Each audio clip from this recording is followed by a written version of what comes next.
Bonsoir les amis, vous allez bien? Écoutez, on se retrouve encore cet après-midi pour parler d'un sujet qui me semble très important et sur lequel on ne saurait lésigner avec les mots. Pour avoir mis quelques publications tout à l'heure sur la page Facebook, j'ai réalisé que beaucoup de Camerounais ne comprenaient toujours pas ce qu'il y avait lieu de faire, ce qu'il y avait lieu d'intégrer comme savoir dans ce que j'ai mis à leur disposition. Comme vous le savez, j'ai tenté de parler de l'ancien président camerounais, dès le tout premier président de la République du Cameroun, Feu Amadou Ahidjo. Et dans mes sorties, j'ai fait quelques publications où j'ai présenté l'ancien président Amadou Ahidjo comme étant une chance pour notre génération qui malheureusement, les fonds qu'il avait mis à la disposition de notre génération, nos aînés et nos parents ont plutôt pris ces fonds-là et en ont fait ce qu'ils ont fait. Et tout de suite, je me suis dit, beaucoup m'ont tagué en me disant que non, je me trompais, que je ne pouvais pas saluer la mémoire du président Amadou Ahidjo parce qu'en fait, Amadou Ahidjo ferait partie de ceux-là qui ont tué nos nationalistes camerounais et nos héros camerounais. Ce qui n'est pas faux non plus. Alors, je vous souhaite déjà la bienvenue, chères dames, chers messieurs, dans ce petit live. Et vous rassurer que dans ce petit live, non seulement on parlera du passé, on parlera de l'histoire, et puis nous parlerons bien sûr des données auxquelles on ne parvient toujours pas à se séparer. Le président Amadou Ahidjo, jusqu'ici, est le tout premier président de la République du Cameroun, reconnu en tant que république indépendante. Et Amadou Ahidjo a fait un peu plus de 2 décennies au pouvoir et a été contraint de s'en aller parce qu'en réalité, on lui a fait savoir qu'il était souffrant, il était malade, il commençait à perdre la mémoire et il fallait qu'il prépare sa succession et qu'il cède son fauteuil à quelqu'un d'autre. C'est d'ailleurs ce qui lui a permis pendant un bon moment de regarder qui autour de lui pouvait véritablement être celui-là qui pouvait tenir le pays après lui. Et le président Amadou Ahidjo avait cru bon de mettre quelqu'un qu'il pouvait, entre autres, étant en arrière, étant dans son village à Garoua, lui donner des orientations afin qu'il puisse mieux tenir l'avancée et la croissance du Cameroun, comme sa volonté l'avait toujours été. Je voudrais simplement mentionner que le président Amadou Ahidjo, pour ce que nous avions lu de lui, parce que nous naissions, autant pour moi, et que le président Amadou Ahidjo avait déjà fait ce qu'il avait à faire, et puis il s'en est allé, et nous étions encore très jeunes. Aujourd'hui, nous avions pris un peu du poids, et nous avions compris, en réalité, que le président Amadou Ahidjo avait une histoire du Cameroun, une histoire d'un homme, une histoire de bâtisseur, une histoire pas toujours belle, mais une histoire qui nous permettrait bien sûr de garder les bons et les mauvais côtés de l'homme. Je commence par ce qu'on peut qualifier de mauvais côté. Le président Amadou Ahidjo, qui avait été coopté comme député, qui a été coopté par les Français, ayant fait de lui justement un député et ayant connu un certain nombre d'avancements dans l'administration française qui était là avant les années 60, Amadou Ahidjo a gravi les échelons, ayant occupé des postes de ministre sous l'administration française effectivement. Il a connu vraiment la colonisation et a été au cœur de la machine coloniale avec les colons français beaucoup plus. Et faut-il le rappeler, les colons français dans la partie française du Cameroun et de l'autre côté, il y avait les colons anglais dans la partie anglophone du Cameroun. Et moi, il est de mon devoir de dire aux Camerounais, je sais que ce genre de live, c'est pas forcément ce que tout le monde regarde parce que tout le monde aime bien savoir qu'est-ce qu'on raconte sur ci ou sur ça. Non, on va parler des choses qui concernent le Cameroun. Donc, on ne parle pas de quelqu'un. On ne fait pas le japap ici. On parle là du Cameroun et nous essayons de poursuivre notre ambition d'éducation, de protection, d'encadrement, d'orientation des Camerounais afin de comprendre quelles sont les raisons pour lesquelles ils ont choisi d'aller s'inscrire ces derniers temps sur les listes électorales, ils ont choisi bien sûr de voter. Donc, on parlera du président Amadou Ahidjo, on parlera de ses bons points et même de ses mauvais points, et nous allons surtout revenir sur les raisons pour lesquelles les Camerounais, la jeunesse camerounaise, très active aujourd'hui, qui probablement a compris l'utilité d'aller se faire inscrire sur les listes électorales, quelles sont les raisons pour lesquelles il doit le faire, qu'est-ce qui l'amène à le faire, et nous en parlerons succinctement. Alors, il est de mon devoir de rappeler que le président Amadou Ahidjo a été un tout petit peu cet homme qui était vraiment dans la peau d'indicateur. Indicateur parce qu'en fait, c'est la construction que la France a fait de lui. La France a fait de lui un homme qui, en réalité, devrait avoir les pleins pouvoirs sur tout le monde, pouvait décider de ta vie ou de ta mort à tout moment quand cela lui semblait bon. Parce qu'en fait, il a été biberonné, je me répète, à l'administration coloniale française. Il connaissait les techniques de Roland Pré, de Mesmer et tout ce qui allait avec pour pouvoir tenir le Cameroun des années 50, 60, 70 et même 80. Alors, entre-temps, le président Amadou Ahidjo a commis, croyez-moi, des exactions incroyables. Je voudrais emprunter ici l'expression de sa femme, d'ailleurs, de regretter de mémoire elle aussi, Germaine Ahidjo, qui disait que oui, Ahidjo n'était pas un saint. Ça, elle l'a dit lors d'une interview qu'elle avait accordée à l'Infoca pour le compte d'Archives d'Afrique. D'ailleurs, nous l'avions regardé là-dessus. Elle a justement martelé qu'Ahidjo n'était pas un saint. Ahidjo n'était pas un saint parce que nous savons par exemple aujourd'hui que Ahidjo est celui-là qui a tué Ernest Ouandjé par exemple, et les derniers résistants de l'UPC que le Cameroun a connu. Nous savons que Ahidjo a été au cœur de la lutte contre le maquis, et faut-il le rappeler, Ahidjo en tant que président de la République tenait absolument à avoir un pays unifié, un pays pacifié aussi, qui devrait être de nature à créer une certaine paix au Cameroun et permettre bien sûr à l'homme d'engager ces chantiers, de penser de sa progression, de penser un idéal pour le Cameroun. Alors, ce que je voudrais dire simplement à mes compatriotes qui me regarder ou qui me regardent à l'instant, s'il vous plaît déjà partagez le live pour que nous puissions toucher des gens que nous allons éduquer et instruire. Ahidjo a fait tout ceci parce qu'il n'était pas libre. Ahidjo a fait tout ceci parce qu'en réalité, vous savez, s'il y a une chose, s'il y a un organe du corps de l'homme avec lequel on peut s'amuser, c'est le cerveau de l'homme. Figurez-vous que lorsque vous mettez un enfant au monde et que, à force de répéter à cet enfant des gestes, l'enfant grandira avec ces gestes-là et n'aura d'autre logique que les gestes qui lui ont été enseignés. C'est le cas du président Amadou Ahidjo. Il est coopté par l'administration française, lui qui n'est qu'un mec qui gère les courriers, un facteur si on peut le dire ainsi. Il est coopté et puis voilà, on lui enseigne quelque chose. Donc vous imaginez qu'au fur et à mesure qu'on vous enseigne des données, on vous enseigne une façon de faire, une façon de vivre, une façon de regarder la vie, vous finirez par comprendre ou par maîtriser ce qu'on a mis dans votre cerveau. Et c'est un cerveau, permettez-moi, à l'époque, était un cerveau naïf. Naïf parce qu'en fait, tout ce qu'il voulait voir, c'était un pays bien, un pays construit, mais avec ses amis français. Mais ce qu'il faut mentionner, c'est que les exactions qui ont été commises par le président Amadou Ahidjo, les tueries dans lesquelles il a été impliqué, des tueries terribles, croyez-moi, quand vous lisez les documents qui relatent la vie du président Amadou Ahidjo, vous n'avez vraiment pas envie de vivre dans son époque. Mais seulement, Amadou Ahidjo a été un félin, quelqu'un qui a compris que travailler avec le colon, c'est tenter également de tirer son épingle du jeu.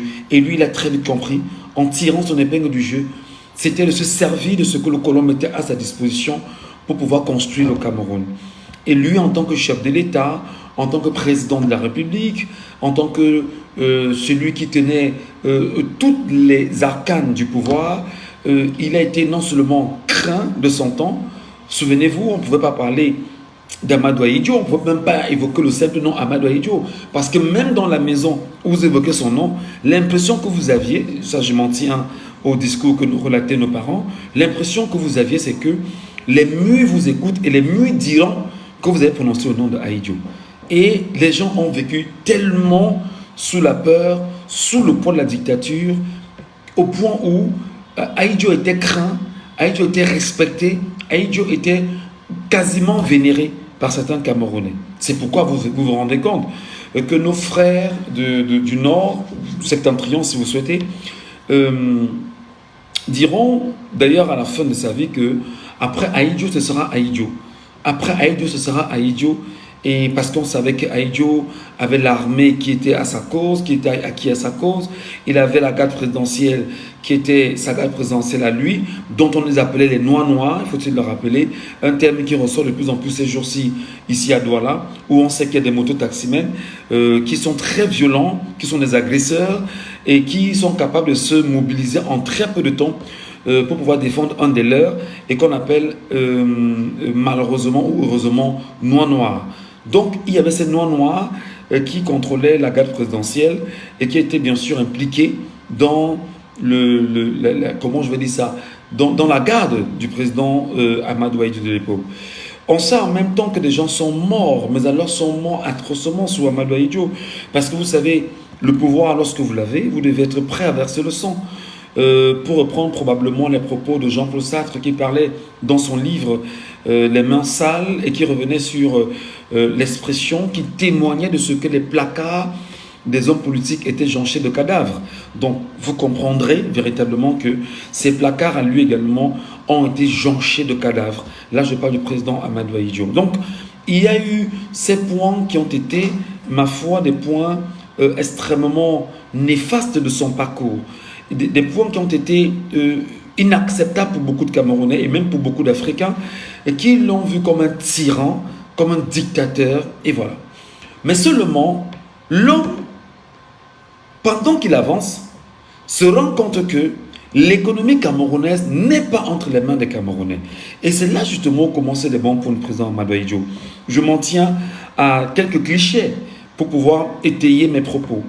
Lorsqu'il avance, il réalise en fait que l'économie du Cameroun est tenue à 98%, voire 99%, pour ne même pas dire 100%, par les Français, par les Libanais et par les expatriés. Un peu comme aujourd'hui en Côte d'Ivoire. L'économie ivoirienne repose en majorité entre les mains des Français, des Libanais et d'autres personnes qui n'ont rien à voir avec la Côte d'Ivoire. Alors, le président Amadou Ahidjo se rend donc compte de cela et lors d'une rencontre qu'il a eue avec les hommes d'affaires camerounais, il réalise que les hommes d'affaires camerounais ne sont que les Français, ne sont que des Blancs. Et c'est comme ça qu'au sorti de là, il dit qu'il faudrait mettre en place une nouvelle classe économique camerounaise portée par le pays et que ce soit uniquement des Camerounais. Voilà le déclic justement du président Amadou Ahidjo, comment il va commencer à fabriquer des hommes d'affaires camerounais afin de concurrencer effectivement ceux qui, de son temps, permettez-moi, même si je n'ai pas les dates, mais je reviens sur les grandes lignes, pour pouvoir concurrencer ceux qui, de son temps, en même temps, étaient ces leaders de l'économie, qui tenaient l'économie du Cameroun. Alors, la France se rendra compte que l'homme est très intelligent, parce qu'il engage des grands chantiers, avec ce qu'on appelle le plan quinquennal. Il engage une administration qui est bien organisée, bien huilée, qui malheureusement travaille pour le peuple camerounais, mais qui jusqu'ici n'est pas loin de ce qu'on peut vivre aujourd'hui en Chine. C'est une sorte de communisme qui se faisait ressentir au niveau du Cameroun, parce que les gens vivaient dans la communauté, et dans cette communauté, il fallait que ce soit mieux exprimé par le parti du président Amadou Ahidjo, que l'on appelait à l'époque l'UNC, dans l'Union nationale camerounaise.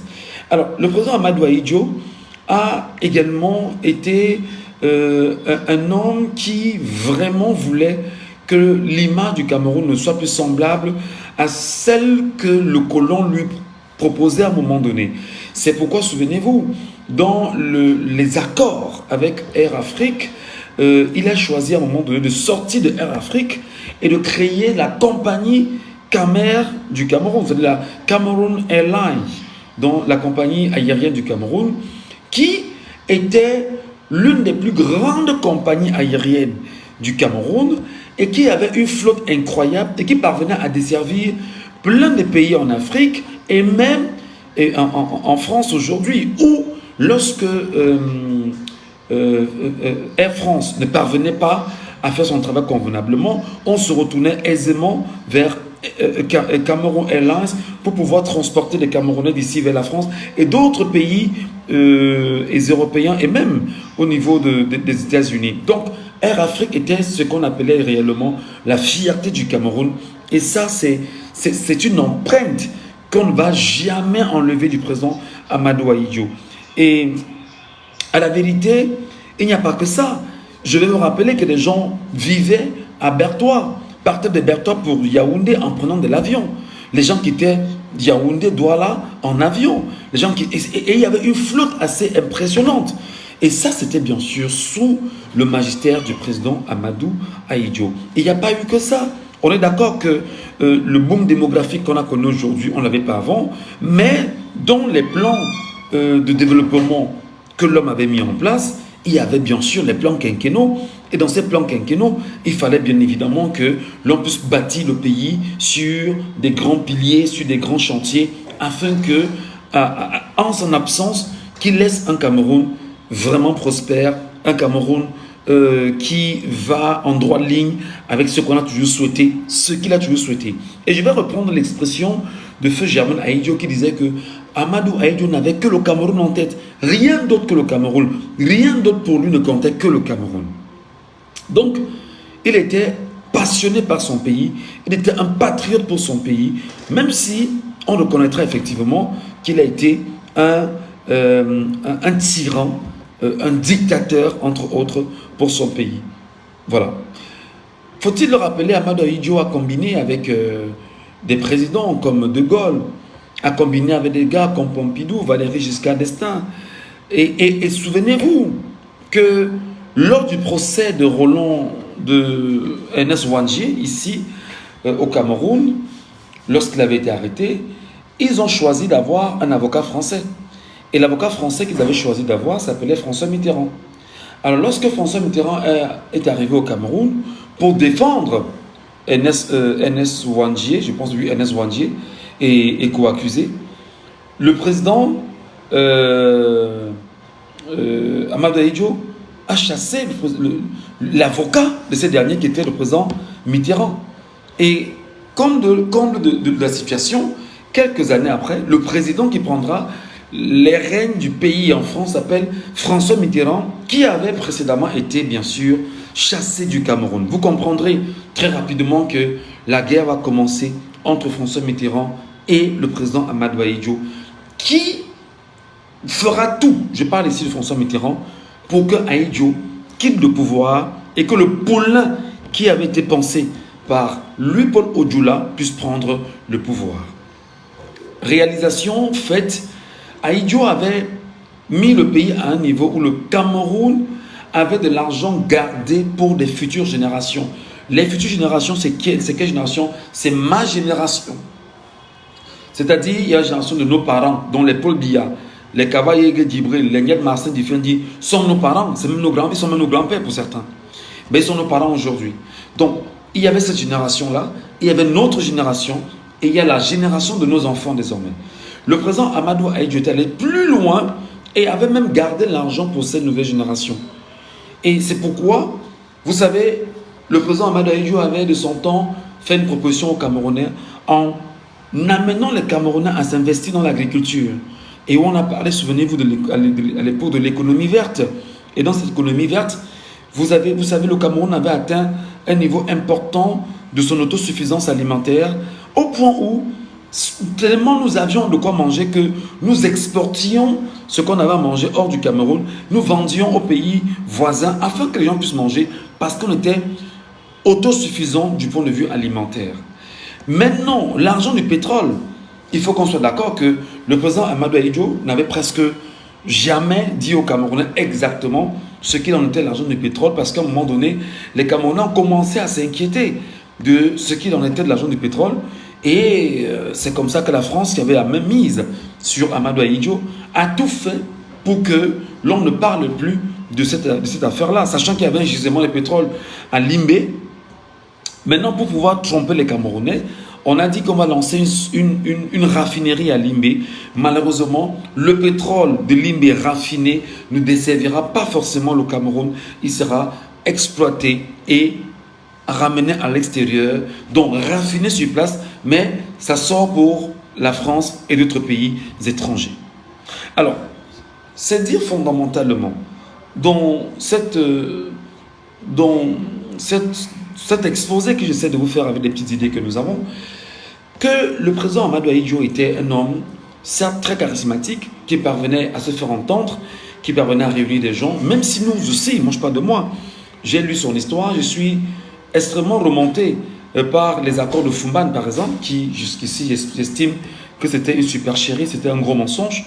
Les accords de Fumban qui imposaient bien évidemment au Cameroun francophone de se retrouver avec le Cameroun anglophone afin de penser une nouvelle stratégie permettant au Cameroun de vivre sous la forme de l'unité et de l'unité nationale, même si on sait qu'on avait deux Camerouns fédérés au fur et à mesure. Donc il y a eu cette forme de l'État-là qui était pensée lors des accords de Fumban, qui pour moi Michel Ngacho personnellement, c'était une supercherie. Et là encore, ce qui prouve suffisamment que les Français avaient tout fait pour que les accords de Fumban soient faits comme eux ils voulaient, et faisant du président Amadou Ahidjo une marionnette. Je voudrais en même temps préciser aux Camerounais qui me regardent que lorsque je l'ai dit aujourd'hui sur ma page Facebook, en disant qu'Amadou Ahidjo était une chance pour les Camerounais, pour notre génération, malheureusement, nos aînés ont été des truands qui ne nous ont pas permis de bien vivre de ce qu'il avait mis à notre disposition. Il faut rappeler que dans la charte de l'impérialisme, dans la politique générale de la charte de l'impérialisme, les Occidentaux s'arrangent à faire ou à dire que chaque président qui met à la tête d'un pays ne sont que des marionnettes et exécutent ce qu'eux ils veulent dans le pays. Donc Amadou Ahidjo était dans ce process. Et la réalité étant connue, quand Amadou Ahidjo est parti, allez, baf, tout le monde le sait. Le président Paul Biya a pris le pouvoir et tout ce qu'on a connu est arrivé. 42 ans aujourd'hui que l'actuel président de la République, M. Paul Biya, est aux affaires. Et en 42 ans, ça peut faire mal. On ne peut pas occulter la vérité. Le Cameroun a régressé littéralement. C'est vrai. On va me dire que le Cameroun a régressé parce qu'en fait, on souhaitait que le Cameroun, qui ne devait pas aller au FMI, finalement soit allé au FMI. Le Cameroun qui n'avait pas de dette extérieure puisse avoir une dette extérieure colossale aujourd'hui. L'argent qui avait été mis à côté pour les futures générations a été dilapidé, on ne sait pas comment, par qui et pourquoi.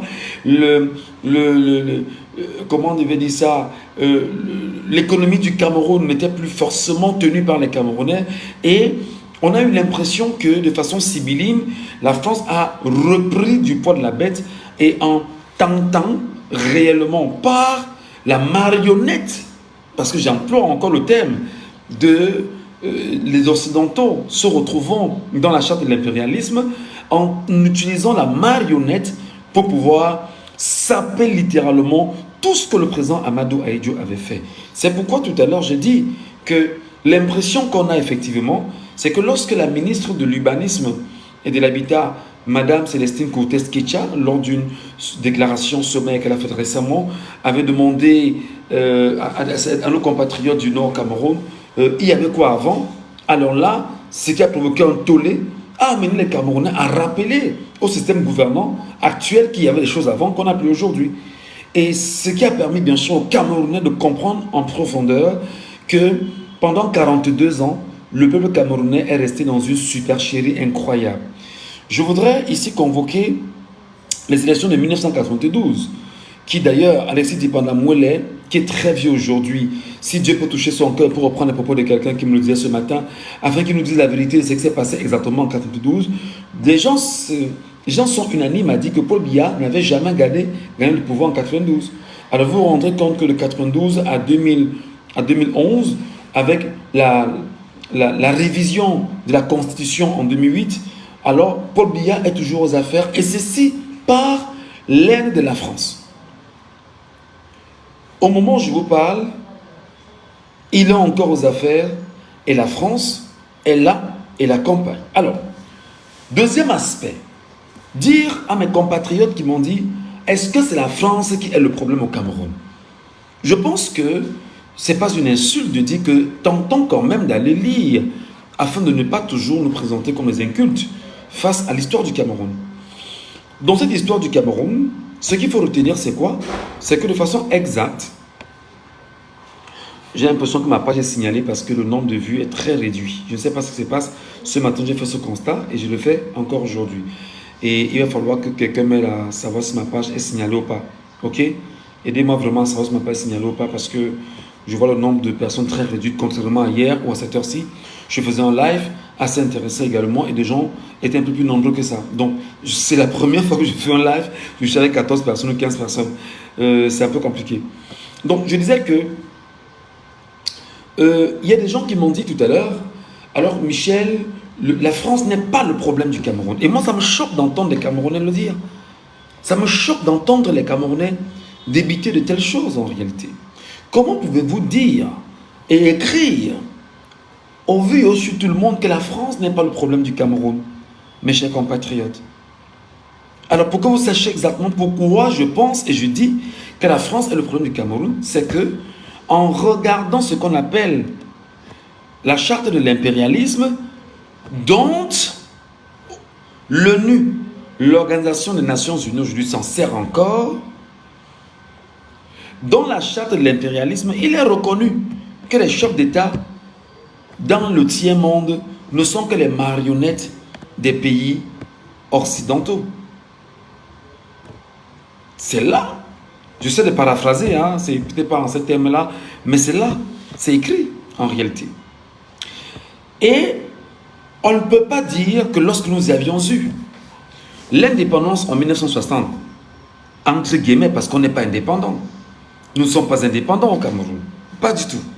On ne peut pas donc dire que lorsqu'en 1960, on laisse croire qu'on a remis une indépendance aux Camerounais, c'est que cette indépendance est une indépendance méritée à la suite des luttes nationalistes que nous avions eues avec nos pères du nationalisme, les Oumyobé, les Roland Moumier, les Ernest Ouandjé et tout ce qui était bien sûr dans le maquis, entre guillemets, parce que le maquis, c'est encore un terme péjoratif, mais sur ceux qui pensent qu'ils étaient dans la lutte, dans la résistance en fait.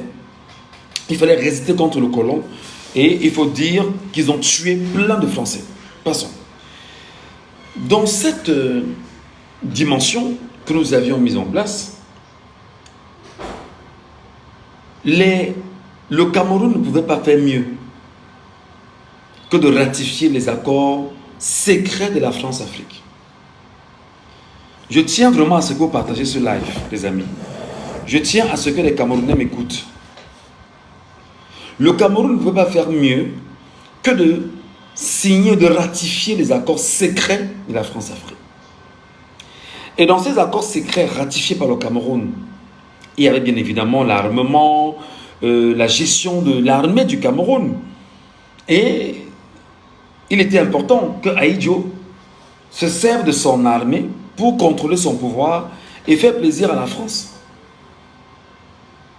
La France s'est rendue compte, pour que vous compreniez très bien de quoi je parle, que Ahidjo était un peu plus développé que ce à quoi on pensait, parce qu'au départ on se disait que c'était un petit gars qui ne connaissait rien, qu'on pouvait manipuler, mais qu'Ahidjo aurait menti les Français en développant le Cameroun, en faisant même des dons à des pays comme la Chine, la Corée. Il fallait donc trouver quelqu'un qui viendrait faire la volonté de Paris. Et cette personne qui devait faire la volonté de Paris a été préparée par Lupold Odjoula. Et Lupold Odjoula, c'est qui? C'était ce haut commis de l'État camerounais, français d'origine, qui était là. D'ailleurs, c'est grâce à lui que la Rose-Croix est entrée au Cameroun. Je le dis tout le temps, hein. C'est grâce à lui que la Rose-Croix, mais c'est par lui que la Rose-Croix est entrée au Cameroun. Lupold Odjoula avait coopté des gens dans l'administration. On a coopté des gars qui sortaient des lycées. Le lycée général Leclerc à Yaoundé. Si vous voulez, des gens comme Augustin Frédéric Kodok sortaient de là. Ils sont nombreux, je ne vais pas citer les noms, que vous connaissez vous-même. Ils sortaient donc de là. Et c'est comme ça qu'on rassemble ces enfants. On leur donne l'occasion d'avoir une bourse d'études en France. Ils vont donc en France étudier là-bas. Lorsqu'ils reviennent de la France, on prépare l'un des leurs à aller bien sûr à l'école d'outre-mer, ou dans cette école justement d'outre-mer, il a appris comment gérer une colonie, comment tenir une colonie avec les méthodes françaises. Alors je voudrais dire à mes compatriotes qui vont m'écouter ou qui m'écoutent en leur disant: arrêtez de dire que la France n'est pas le problème. La France est le premier problème du Cameroun et la France est le premier ennemi des Camerounais et c'est le premier ennemi à chasser. Une fois je l'ai dit, je vous dirai tout à l'heure pourquoi est-ce que vous devez voter. Venons-en en fait. Graduellement, j'espère que je ne vous dérange pas mon live, madame. Ok, merci. Graduellement, la France s'est imposée. La France a confisqué les élections de 1992. La France, déjà, faut-il le rappeler, l'UNC était le parti unique qui permettait à la France, par la marionnette Ahidjo, de contrôler l'administration camerounaise. C'est pourquoi vous vous rendez compte, à l'époque où nous avions un seul parti, c'était le parti unique, l'UNC permettait bien évidemment à la France, par le canal du président Amadou Ahidjo, de contrôler toute l'administration camerounaise.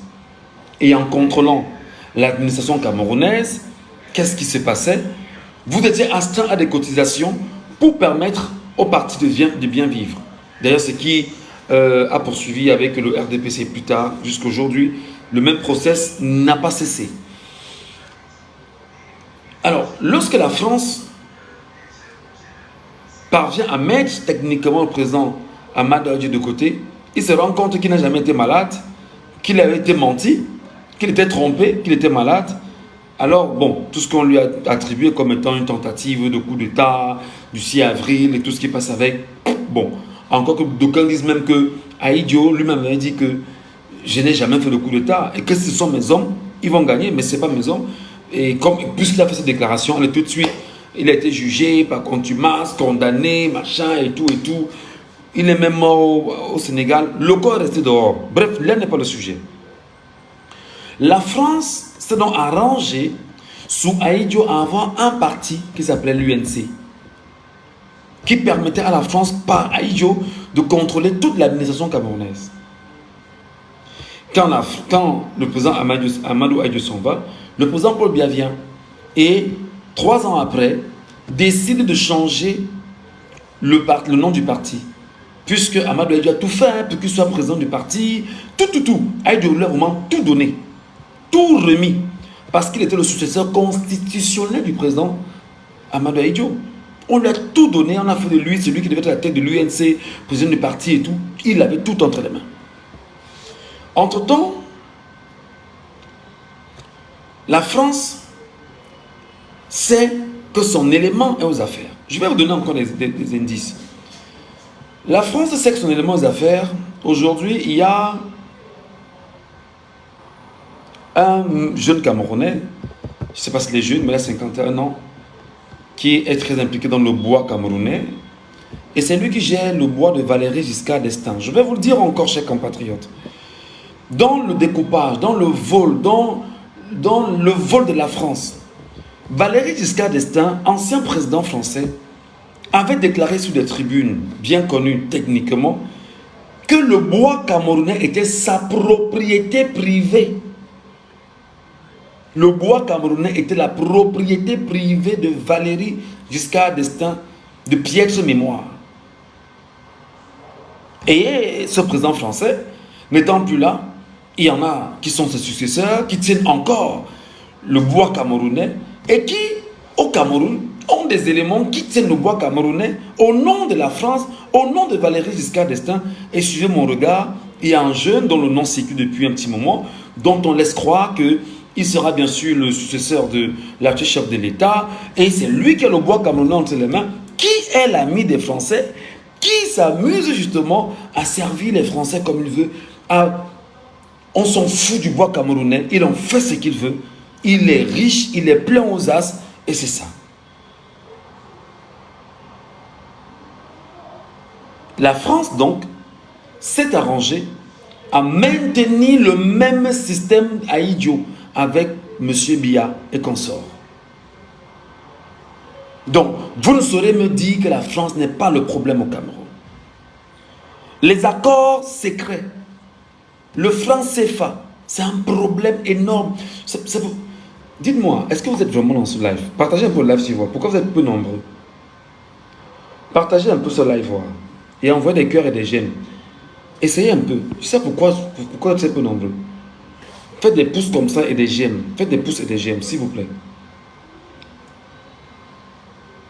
Faites des pouces et des j'aime. Faites des pouces et des j'aime, s'il vous plaît. Je n'ai jamais fait un live où on est comme ça, où je fais un live avec des choses aussi intéressantes. Je suis à 22 vues. Je ne comprends pas.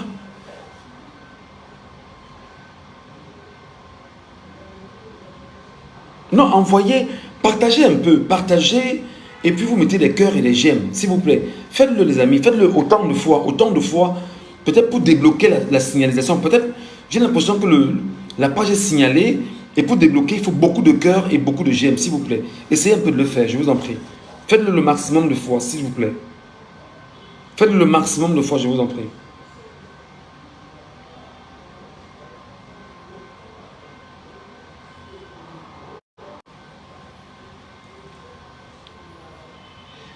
Alors, en attendant, si ça va changer, on verra si je suis signalé ou pas. Mais si jamais vous avez une information qui peut vous permettre de mieux contrôler si je suis signalé ou pas, donnez-moi la technique pour pouvoir mieux vérifier cela. Ok les amis? Parce que je pense que probablement ce que je dis peut déranger et des gens peuvent s'arranger à signaler ma page pour que je ne sois plus, pour que je n'aille plus loin dans mes lives. Je tente de dire que la France est le premier ennemi du Cameroun. Au moment où je vous parle, souvenez-vous que l'ancien ambassadeur du Cameroun, l'ambassadeur de France au Cameroun, c'est lui qui venait donner des états de santé du chef de l'État au Camerounais. C'est lui qui venait dire comment le chef de l'État lit des livres chaque jour. C'est lui qui venait nous parler du chef de l'État. Que fait la France au Cameroun? Donc vous ne pouvez pas me dire, mes chers amis, chers compatriotes, que la France n'est pas le problème au Cameroun. La France est le problème du Cameroun. Allez demander à l'actuel DCC combien de voyages il fait tout le temps à l'Élysée. Allez leur demander, Monsieur Moudiki par exemple, qui gère la SNH, il vit au Cameroun? Il n'est pas au Cameroun, il vit en France. C'est des exemples simples. Hein. Allez voir toute l'administration camerounaise. Ils sont à 90% français. 90% ce sont des Français. Alors, ce qu'il faut donc comprendre les amis, c'est que une fois je l'ai dit, je vais donc vous inviter à me dire pourquoi vous irez voter en 2025. On vote en 2025 pour 2 ou 3 raisons. Mais 2 raisons principales. Je sais que le mot changement a été tellement vendu. On a promu le mot changement, que tout le monde ne parle que de le changement, le changement, le changement. Mais de quel changement vous voulez? Je pense que nous voulons le changement, nous voulons la rupture et nous voulons l'indépendance du Cameroun. Voilà les 3 mots que vous devez avoir dans votre cerveau. Et les politiques de l'opposition ont tellement bien arrangé leur système au point où les gens ne vous parlent que non, je vais voter parce que je veux le changement, je veux le changement. Non. Le prochain voix carte d'électeur que je vais faire, les Camerounais vont me faire leur sortie en me disant que je vote pour l'indépendance du Cameroun. J'irai voter pour l'indépendance du Cameroun. J'irai voter pour l'indépendance du Cameroun. Pourquoi indépendance, mes Camerounais, mes compatriotes? Depuis que la France est au Cameroun, je me répète, hein, pour ceux qui suivent mes lives, vous vous rendez compte que je ne parle presque de la même chose. Parce que je sais que la répétition, c'est la mère de l'enseignement. depuis que la France est entrée au Cameroun, après avoir écarté les Allemands lors de la Première Guerre mondiale, la France est là. Elle est là. Elle n'a jamais quitté le Cameroun. Le Cameroun n'est pas indépendant. On est d'accord? Encore que le Cameroun n'a jamais été une colonie française. Le Cameroun a toujours été un pays sous tutelle, pays sous protectorat, ensuite pays sous tutelle de la France et de la Grande-Bretagne. Et voilà, le Cameroun n'a jamais été une colonie. Et comme certains le disaient, les Français ont cru que, en ayant mis l'Allemand de côté, c'était le cadeau qu'on leur a fait, et qui était un cadeau, c'est leur propriété. Ça n'a rien à voir avec la Côte d'Ivoire, le Sénégal, le Mali, le Burkina et d'autres pays, le Gabon, qui sont des colonies. Mais le Cameroun et le Togo n'ont jamais été des colonies françaises. Alors, pourquoi donc tu vas voter? Je vous prie encore, envoie des cœurs. J'ai l'impression que quand vous envoyez des cœurs, ça débloque. Envoie des cœurs et des j'aime. Envoie des cœurs et des j'aime, s'il vous plaît. Faites-le au maximum. Faites-le le maximum de fois. Ça ne vous enlève rien. Appuyez le maximum de fois pour pouvoir débloquer la signalisation. Parce que je pense que cette page a été signalée. Pourquoi donc tu vas voter? Tu vas voter parce que tu veux le changement, certes. Mais est-ce que tu veux un changement avec la même constitution où un président reviendra avec les mêmes pleins pouvoirs? Est-ce que tu veux le changement avec une même Assemblée nationale, un même Sénat, un même Conseil économique et social qui ne changera en rien et qui ne fera que la volonté de celui qui ose faire? Est-ce que tu veux un président qui va prendre le pouvoir pour te dire oui, comme vous êtes tellement revendiqué notre président, je suis là, et qui est issu justement des classes du RDPC, par exemple, ou de l'UNC, ou qui est pensé par les Français? Parce que je vais vous rappeler, par exemple, au Sénégal, Macky Sall était un produit français. Abdoulaye Wade était un produit français. Et comment le savoir? Il y a des classes politiques qui se disputent justement les positions en Afrique. En France, il y a ce qu'on appelle les oligarques français. Ils sont des riches investisseurs, des grands hommes d'affaires, et ils ont des gens à la tête des pouvoirs africains qui vont leur permettre de s'enrichir davantage. Et ce sont ces oligarques-là qui décident de qui sera président de la République en France, et que ce président soit justement dans une politique qui sera de nature à mieux tenir les pays africains et leur permettre, eux, les oligarques, de pouvoir s'enrichir davantage.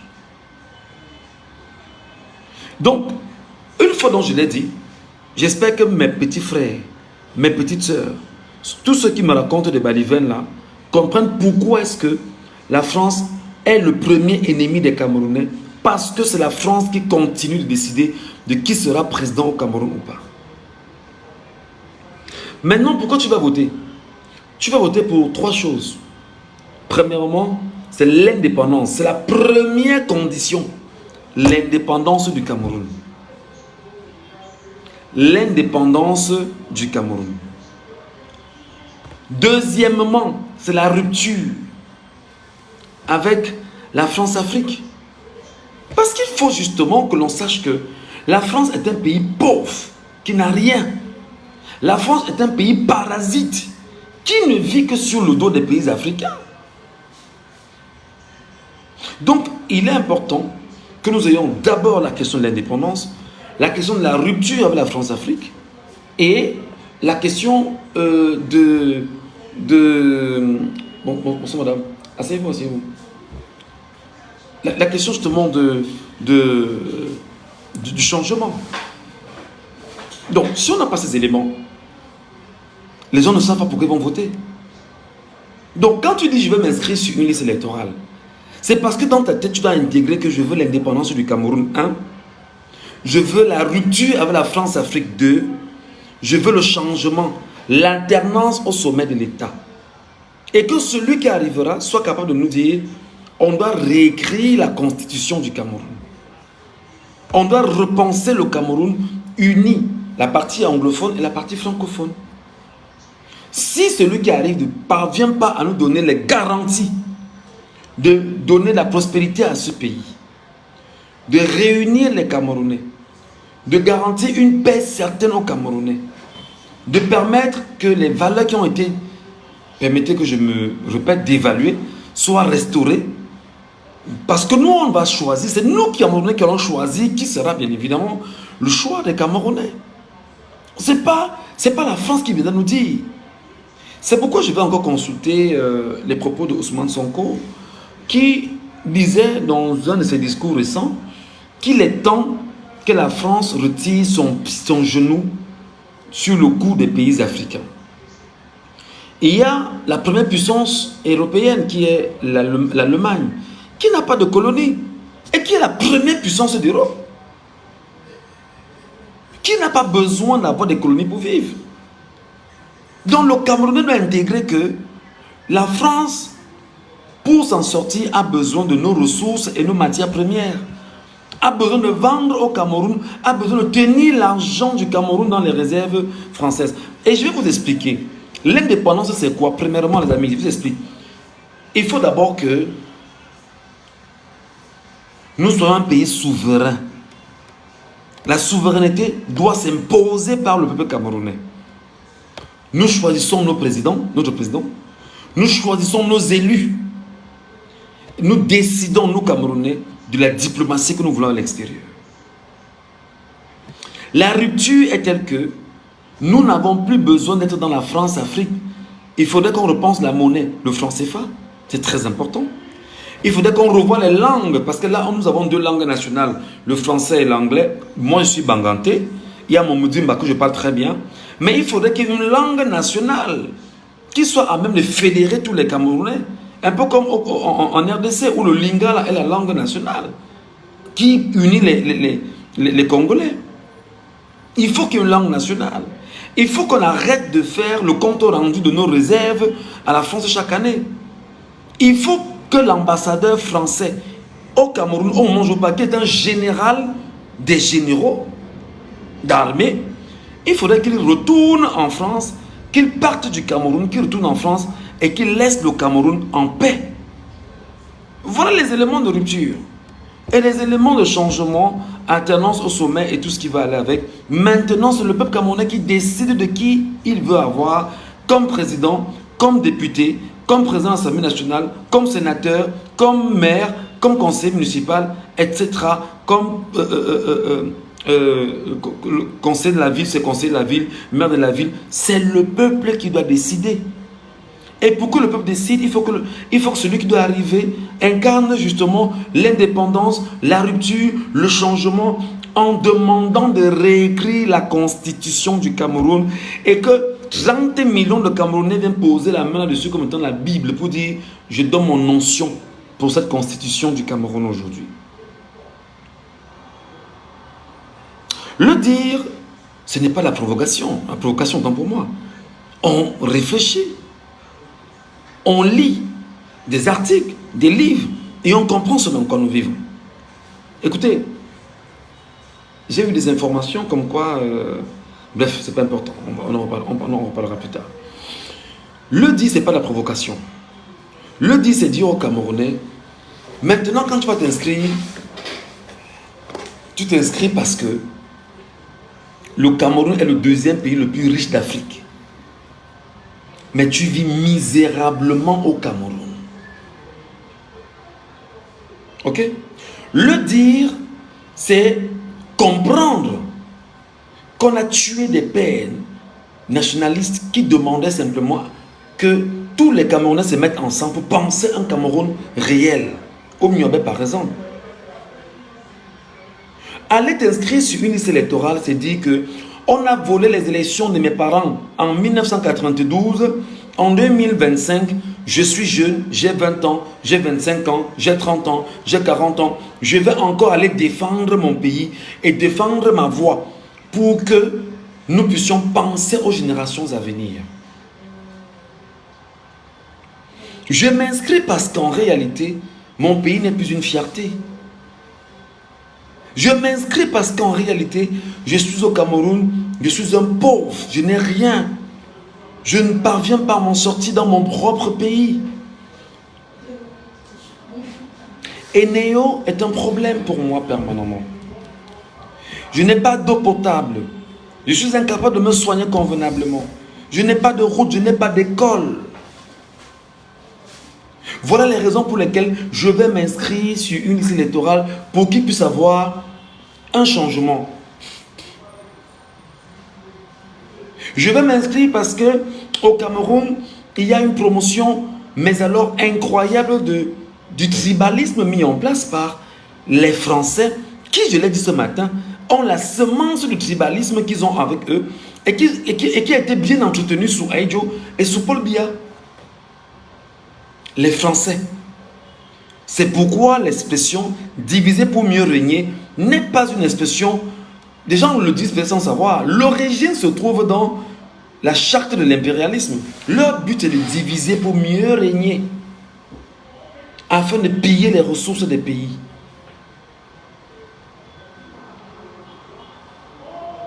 Donc le combat que nous menons aujourd'hui, en disant aux Camerounais, allez vous inscrire sur les listes électorales, ce n'est pas méchant. C'est tout à fait normal. C'est un combat qui se veut loyal, sérieux, serein, sincère. Parce que nous, comme ça, nous avons des enfants. Et vous voulez que des gens comme moi, qui avons des enfants, que nous léguons quel avenir à ces enfants. Que nos enfants vivent comme nous on a vécu sous Paul Biya. Je dis non. Moi, Michel Gachou, je dis non. Vous voulez que les enfants... Je vais vous raconter une petite anecdote. Hier, j'étais avec des collègues, des amis, autant pour moi. Hier, j'étais avec des amis qui me disent, frère, nous, on n'a pas d'argent pour rentrer chez nous. C'est des amis, hein. Des amis qui ont 37 ans, 38 ans. L'autre a même 41 ans. Qui me disent que, frère, gars, on n'a pas d'argent pour rentrer à la maison. Pardon, tu as ta voiture, aide-nous. Est-ce que vous savez ce que ça fait dans la tête d'un Camerounais sérieux? Qu'est-ce que ce pays peut faire en sorte qu'un papa qui a 41 ans dise à un autre papa comme lui que frère, je n'ai pas l'argent pour rentrer chez moi. Porte-moi dans ta voiture et dépose-moi chez moi. Raccourcis-moi le chemin. Mais tu es obligé de le faire. Mais j'étais contraint de le faire. Par bonne moralité. Par bonne moralité. Mais maintenant, quand je dépose le papa de 41 ans, qui va chez lui, je me dis, moi j'ai le petit carburant de 5 000 dans ma voiture, qu'on m'a même donné. Est-ce que lui, il pourra revenir au boulot le matin?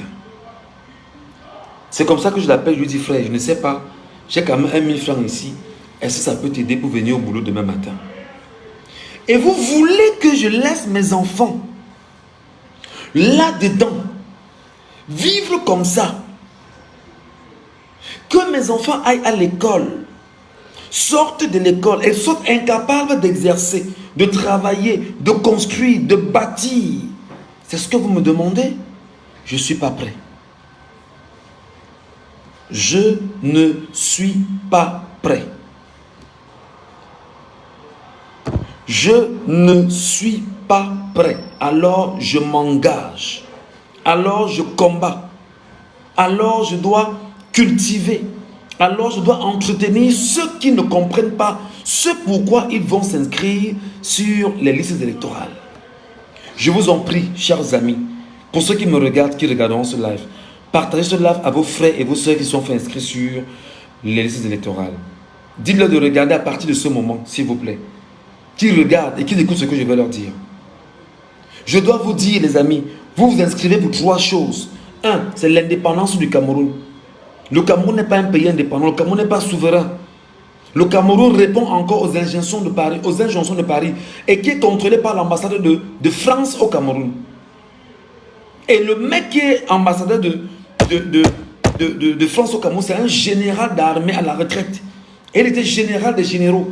Et je vous rappelle que la France et l'Union européenne se sont entendus récemment pour redéployer des armées en Afrique pour pouvoir contrôler les biens des Français sur le continent africain aujourd'hui.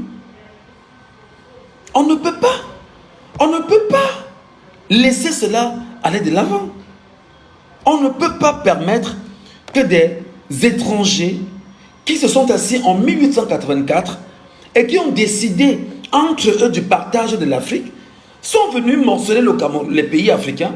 Chacun a pris son morceau et vous disent que nous on décide chez vous de ce que nous voulons chez vous, avec vous, par vous et en faisant de vous des esclaves. Moi je peux pas, I can't. Impossible.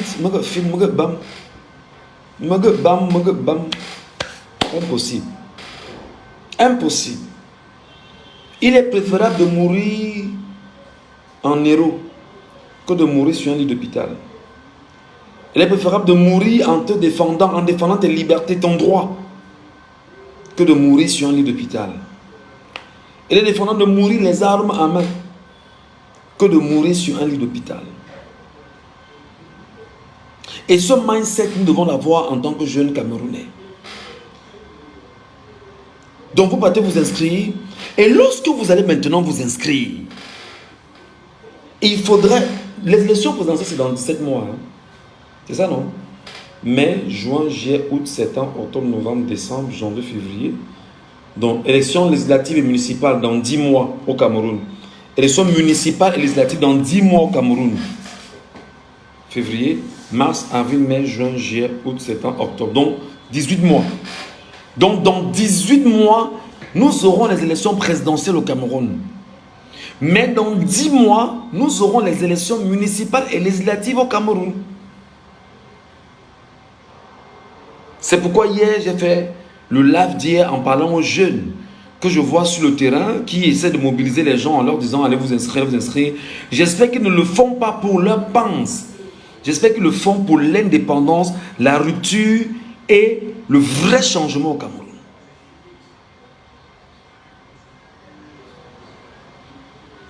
Lorsque vous vous êtes fait inscrit, maintenant vous devriez vous arranger à vous informer sur le comment cela avance.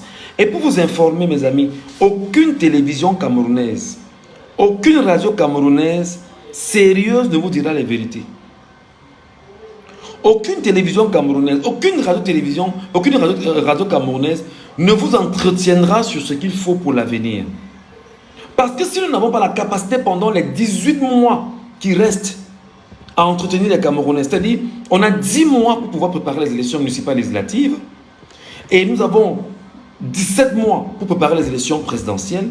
Si nous n'avons pas la possibilité d'entretenir ceux qui s'inscrivent sur les listes électorales, nous aurons échoué. C'est pourquoi on convoque les journalistes épris de changement à s'engager pour éduquer le peuple camerounais. Parce que le journaliste est ce qu'on appelle l'historien du futur.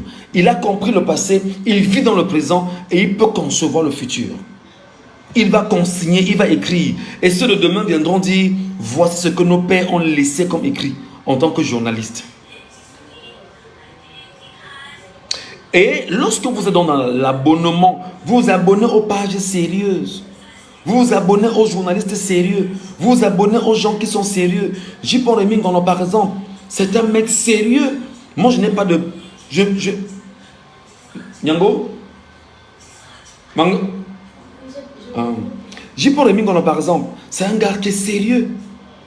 Il est sérieux de chez sérieux. De sa culture générale, de son savoir, de ses connaissances. Mais c'est là qu'il faut aller apprendre. Ce sont nos grands frères. Allez écouter J-Pon Rémy Ngono. Allez écouter ce qu'il vous dit. Allez écouter ses lives. Abonnez-vous à ses pages. Une fois que vous êtes fait inscrit sur une liste électorale, abonnez-vous à ses pages. Parce qu'il va vous raconter des choses. Pour ceux qui sont avec moi, on continuera bien sûr de s'entretenir et avancer allègrement. Écoutez des gars comme les Richard Bona.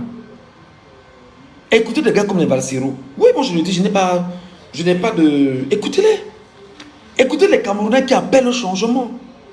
Écoutez tous ces Camerounais dans la diaspora qui chaque jour crient et racontent les histoires du Cameroun parce qu'ils veulent le changement. C'est ceux vers qui vous devez aller. Parce qu'ils sont dans la logique justement du changement, de l'indépendance et de la rupture. Vous ne pouvez pas vous dire, je me suis inscrit, je prends mon bulletin, comment dire, mon récépissé, je vais garder à la maison, je croise les clés, j'attends, je bois les bières, je fume, je bois, C'est pas ça. Lorsque dans un combat, il faut être discipliné.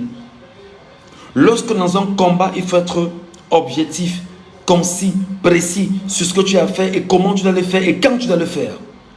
Lorsque dans un combat, on ne doit pas être éparpillé. Le combat, ici, c'est de dire aux Camerounais, vous devez être focus sur l'objectif. 17 mois pour décider de ce que votre pays sera. Entre-temps, vous êtes des gars vigilants. Vous suivez le port de Douala. Vous suivez les aéroports du Cameroun. Vous suivez les frontières du Cameroun. Les armes entrent par où? Les hommes entrent par où? Il peut y avoir des rebelles de quel côté? C'est ce qu'on appelle l'unicité de la défense. Et vous décriez et vous dénoncez. Vous dénoncez. Parce qu'en fait, il y a une chose qu'on vous enseigne, mes frères. C'est la peur. Et cette peur vous a été enseignée par qui? Par vos parents. Vos parents en disant que vraiment, tu parles politique, je ne veux pas ça chez moi. Vraiment, quitte dans les choses là. Et ça fait que toi, l'enfant, parce que nous, en Afrique, nous respectons nos parents. Nos parents nous ont domptés en nous disant que ne parlez plus politique, sortez de là. Mais si vous ne parlez pas politique, qui parlera donc politique pour vous?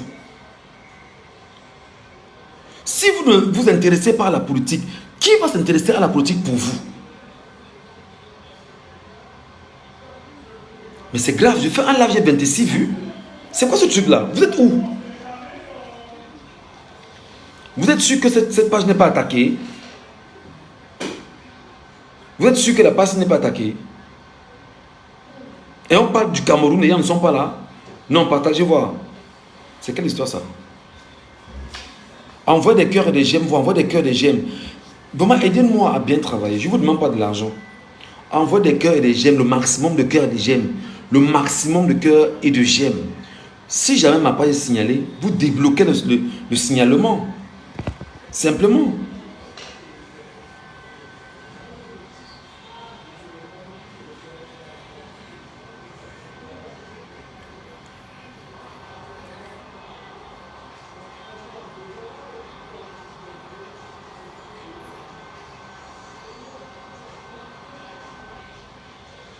Non, envoyez le maximum de fois. Parce qu'on peut faire comme ça, que la page est signalée et on ne sait pas. Et à un moment donné, on part dans le vide. On parle à 26 personnes, 27 personnes. Ça ne tient pas. Il y a un problème. Il y a un problème. Habituellement, ce n'est pas comme ça. Platini, Michel Fon. La page est signalée ou bien? Dites-moi. Ah, ils sont dans les directs du Congo, ça. Ah, d'accord, ok. Si c'est ça, tant mieux. Vraiment, parce que moi, je commence à m'inquiéter en disant que... Donc, mes amis, je disais que lorsqu'on s'inscrit effectivement, il faut rentrer, il faut aller vers des gens qui vont vous instruire, des gens qui vont vous tenir psychologiquement. La veille doit être de mise. Vous devez faire un sacrifice d'arrêter de boire au nom de Dieu qui m'a créé. Laissez l'alcool d'abord pendant les 17 mois-ci. Je vous jure, vous serez des Camerounais d'une lucidité à notre pareil. Et je pense même que c'est une campagne qui va lancer bientôt. J'arrête de boire pour être lucide jusqu'aux élections législatives. Jusqu'aux élections présidentielles également. C'est-à-dire que j'arrête de boire, j'arrête de jouer au Djambo, il faut qu'on lance une campagne par rapport à ça. Je pense que ça va faire l'objet d'une future campagne. Et on doit travailler là-dessus. Le Camerounais qui dit j'arrête de boire, j'arrête de jouer au jeu de hasard. Je me concentre d'abord sur mon avenir et puis on verra ça après. Je pense qu'en le faisant et en les interpellant à s'amasser sur une page où on pourra les instruire au quotidien, pendant 2 heures chaque jour, ils pourront comprendre essentiellement ce qu'il y a de faire. Donc, les amis, après avoir fait cette inscription, ne rentrez pas chez vous dormir. Instruisez-vous. Cherchez à comprendre. Apprenez à lire la constitution du Cameroun. Même si ça ne va pas demander, moi je vais vous expliquer avec la complicité de certains Camerounais. Ok? Lorsque vous aviez fait cela, il y a maintenant ce qu'on appelle, parce qu'il y a l'abonnement aux pages et la préparation. Dans la préparation, on parle de l'histoire. L'histoire du Cameroun, l'histoire de Oumyobé, si un Camerounais ne connaît pas l'histoire de Oumyobé, il est dangereux. Si on arrête de boire, on fera tomber ces entreprises qui financent le RDPC. Mais je dis que c'est même une campagne qu'on doit lancer et ça sera une grosse provocation. Je sais même que ce sera même, il peut même avoir tentative d'assassinat. Parce que nous, on va amener les Camerounais à arrêter de boire. En disant, nous, on va boire après la victoire prochaine. Parce que vous ne savez pas que lorsque vous buvez, vous rouillez le cerveau, vous rouillez votre cerveau, vous ne réfléchissez pas, mes compatriotes. Lorsque vous buvez, vous ne réfléchissez pas, vous rouillez le cerveau. Vous êtes toujours dans une situation de... C'est-à-dire que vous n'êtes jamais lucide en fait. Même quand il faut prendre des décisions sérieuses, vous avez l'impression qu'il faut les prendre autour d'une bière. Non. Pas du tout. Donc il y a maintenant l'histoire du Cameroun qu'on doit vous enseigner dans la préparation. On doit vous enseigner justement les éléments factuels. Qu'est-ce qui prouve que le RDPC a échoué pendant 39 ans ou 40 ans? On les expose. Il y a eu ci, il y a eu ça, il y a eu ci, il y a eu ça. Pour pouvoir te préparer psychologiquement à comprendre les techniques qui vont te laisser dans... C'est-à-dire que sur la trajectoire et que rien ne doit te dévier de la trajectoire.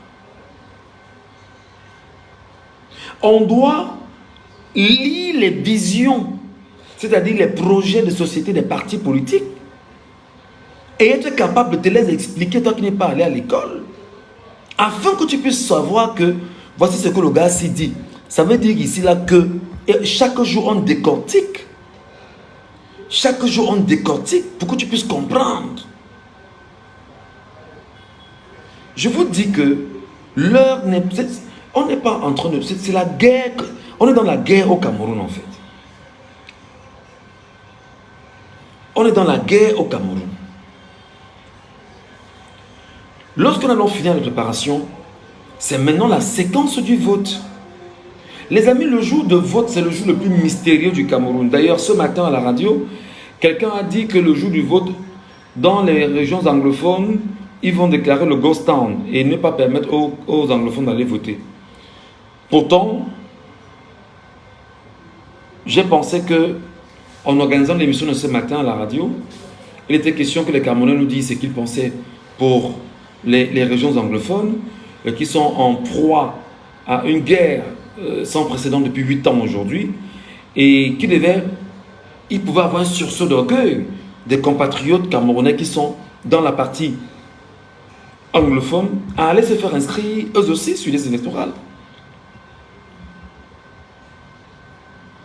Oui, nous allons analyser chaque point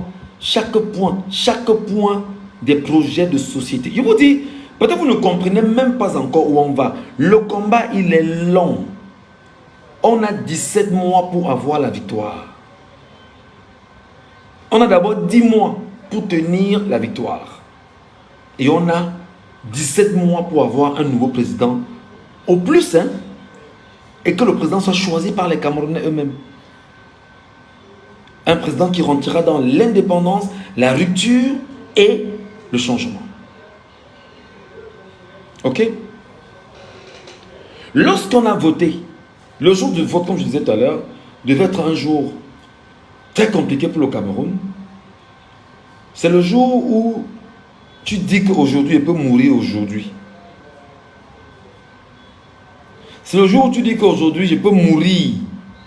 Je peux mourir aujourd'hui parce que j'ai voté pour ma volonté. J'ai voté pour mon changement. J'ai voté pour mon indépendance. Et j'ai voté pour la rupture au Cameroun.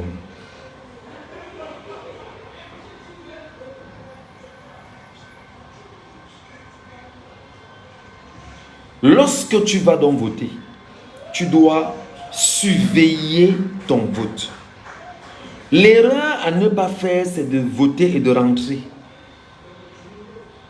L'erreur à ne pas faire, c'est lorsque vous avez mis le bulletin dans l'urne, vous êtes sorti de la salle, vous rentrez. Non.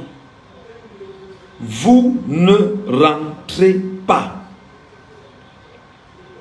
Vous avez vos téléphones chargés. Vous ne faites pas de bruit.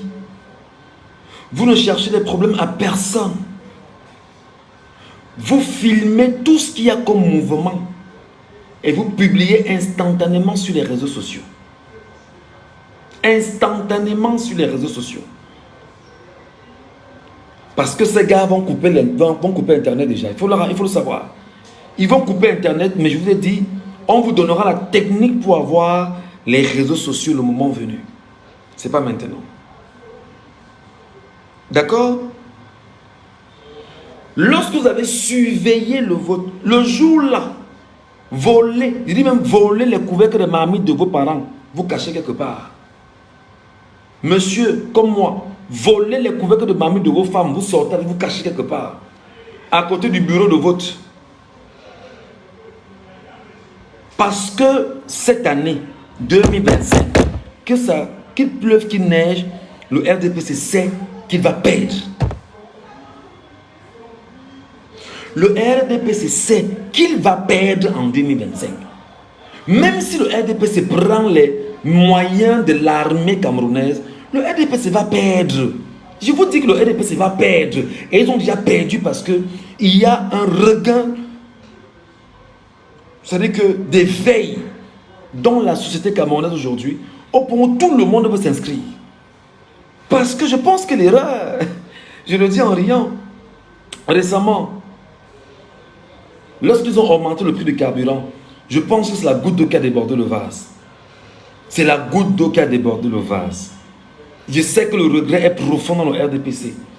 Ils ne savent pas comment revenir en arrière. Mais ils ont déjà fait l'augmentation. Et ils ont menti, les Camerounais, qui ont compris en fait que le Cameroun n'a jamais subventionné le carburant. Et les Camerounais ont intégré que bon, c'est comme ça. Donc, depuis les années là, on nous vole, on nous arnaque, on nous escroque. Le Cameroun n'a jamais subventionné le carburant. Ok. Allons maintenant voir comment ça va se passer dans les urnes et on va décider de qui sera notre prochain président. Mais seulement pour le moment, connaissant le Cameroun avec la dictature, les gens ont peur de s'exprimer en disant je serai président, je serai candidat. Seul Maurice Kamto du MRC, Mouvement pour la Renaissance du Cameroun, a déjà dit ouvertement qu'il est candidat à la présidentielle de 2025 à venir et que le MRC ira aux élections. Et ira aux élections gagner. C'est ça lorsqu'on sait qu'on est en guerre. Il dit qu'il sait que le MRC ira aux élections. Et le MRC ira aux élections gagner. C'est ce que dit Maurice Kamto. Ce n'est pas moi, Michel Ngachou, qui dit. Le RDPC sait pertinemment qu'il va perdre en 2025. Moi, j'ai eu excusez-moi de vous faire cette confidence-là. J'ai eu des proches du RDPC qui m'ont dit que Michel, non, ne te mens pas, nous on sait que cette fois-ci c'est cuit. Ils me l'ont dit.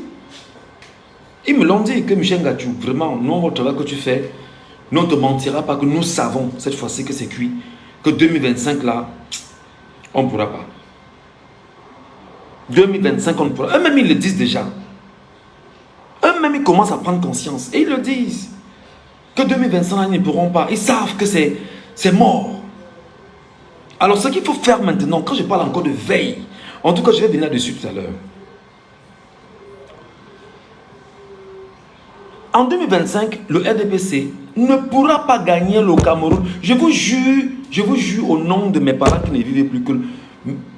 Pas les affaires qui disent qu'ils vont au nord-ouest, sud-ouest, où personne ne RDPC dit là-bas que le RDPC a gagné là. C'est mort. Le nord, l'extrême nord, Ngaoundéré, Yaoundé, tous cela ne veulent plus entendre RDPC. Tous cela ne veulent plus entendre parler RDPC. Ils ne veulent plus entendre ça. Et Paul Biya, président national du RDPC, avec ses amis, ils le savent. Ils savent qu'ils n'ont plus de chance en 2025.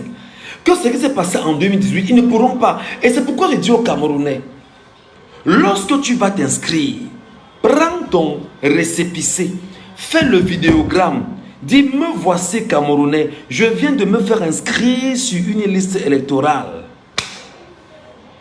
Je transmets mon message au Conseil constitutionnel du Cameroun de ne pas s'amuser avec moi le moment venu. Si nous sommes comme ça là, 10 millions, 15 millions à faire des vidéogrammes pareils et de renvoyer le message au Conseil constitutionnel, ils comprendront que garçon s'est levé. Ils comprendront que les enfants du pays se sont levés. Si nous sommes 10 millions de Camerounais, c'est beaucoup, prenons 1 million de Camerounais. Si nous sommes 1 million de Camerounais à prendre nos téléphones, je me fais filmer pendant que je parle. Je dis que salut, me voici, je m'appelle Michel Gachou. Je viens de me faire inscrire sur ma liste électorale.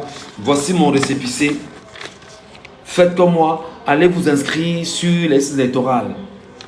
Parce que nous voulons l'indépendance du Cameroun, le changement et la rupture. Et j'envoie le message au Conseil constitutionnel de ne pas s'amuser avec moi cette année. Le Conseil constitutionnel comprendra qu'il y a éveil de la population et que ces gars, ce n'est plus la blague. Et maintenant, le dire, ce n'est pas le dire de bouche. C'est qu'il faut s'armer moralement, psychologiquement, se doper et dire que non, on attend. On attend le moment. On attend l'instant. On attend la période. Et on va gagner. C'est ça. Lorsque vous avez justement voté, vous avez suivi les votes, vous devez défendre votre résultat. Défendre le résultat, c'est quoi, mes amis? Dans mon bureau de vote, vous donnez les résultats de votre bureau de vote en filmant en vidéogramme. Vous filmez le vidéogramme de ce qui s'est passé dans votre bureau de vote. Vous publiez instantanément sur les réseaux sociaux. Instantanément. Lors du dépouillement. Si quelqu'un tente de bouger avec l'une, vous l'attrapez, vous le... C'est-à-dire qu'il joue avec votre vie. Il joue avec ce qui... C'est-à-dire qu'il joue avec votre vie et la vie de vos enfants. La vie de vos familles. Vous le traquez, vous ne le lâchez pas. Vous devez défendre votre vote. Parce qu'il y a des gens qui seront autour des établissements pour acheter les bulletins. Traquez-les.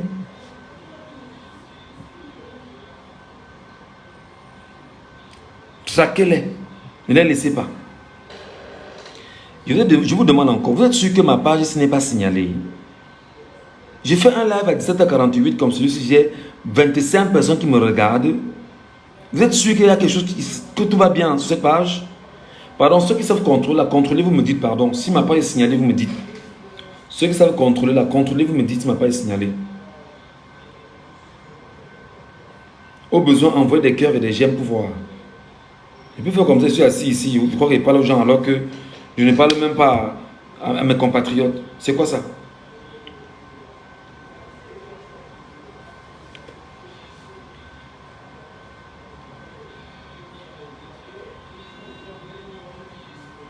Ah, elle est signalée la page. Je comprends.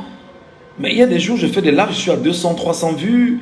Mais aujourd'hui, je suis à 29 vues, je ne comprends pas. Donc, ils ont signalé la page pour ne parler plus en fait. Ah, mais c'est mal me connaître. C'est très mal me connaître. On va continuer à défendre. Même s'il faut que je prenne le lien et que je partage partout, je prendrai, je partagerai partout et tout le monde prendra et partagera partout et on regardera. Voilà. Alors quand j'ai fini avec la défense de ma voix, je défends ma voix, je défends mon résultat dans mon bureau de vote. Je n'attends pas, qu'on me dise que la France va leur donner son point de vue et qu'on me dise qu'on va attendre que le Conseil constitutionnel donne les résultats. Non. Le Conseil constitutionnel doit se rassurer que les résultats tels qu'on les a donnés ont été effectifs dans les bureaux de vote. C'est son travail. Ce n'est pas le Conseil constitutionnel qui décide de qui est vainqueur et qui n'est pas vainqueur. Parce que le même soir à 20 h, vous aurez les résultats.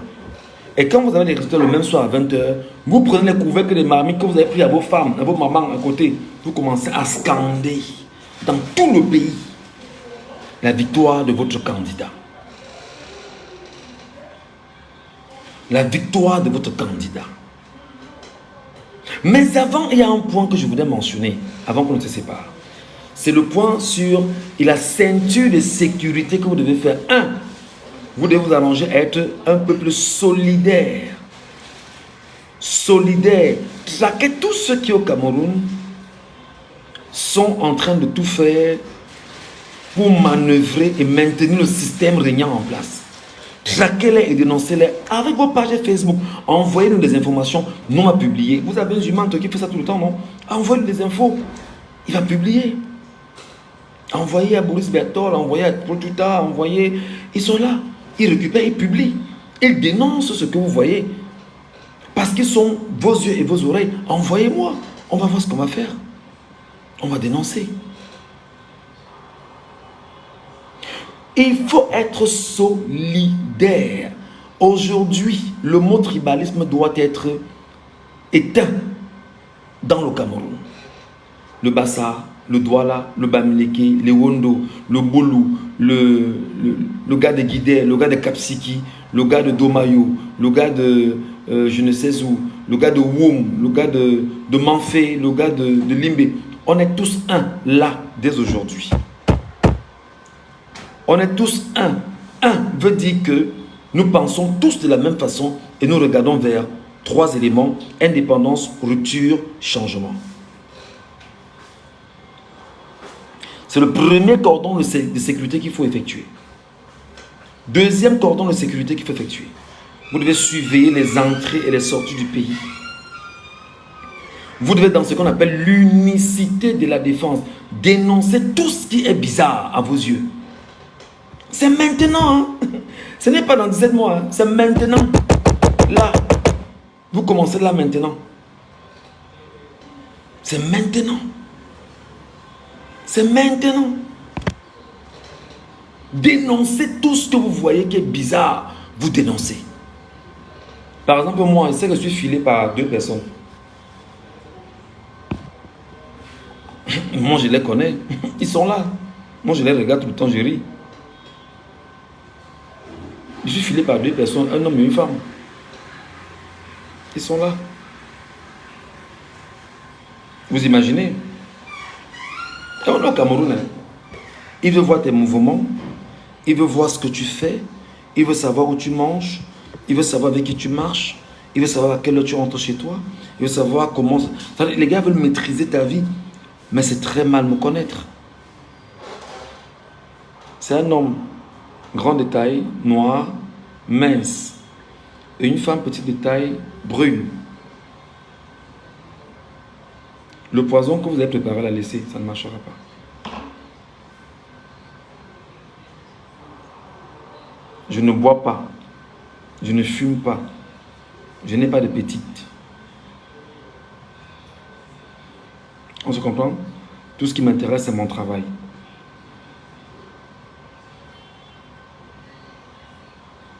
Je sais en même temps qu'il y a un plan ourdi qui attendrait que je voyage la nuit pour me faire du mal.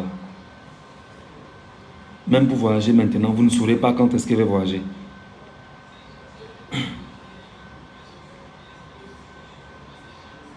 Je sais que mes 2 téléphones sont sur écoute.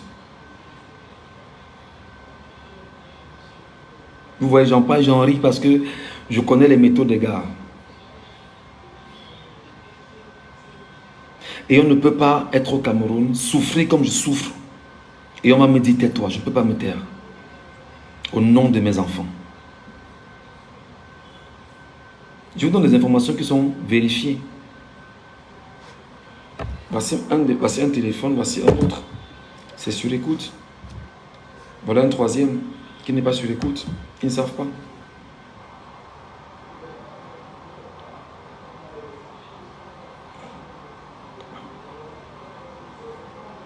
Je sais.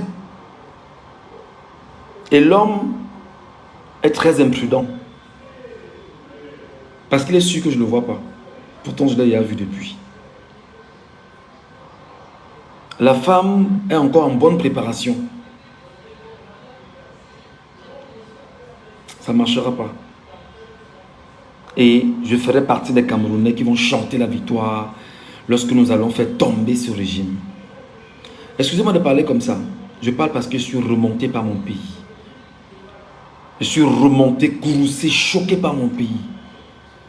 Mon pays qui pendant combien d'années aujourd'hui a fait de moi un esclave dans mon pays.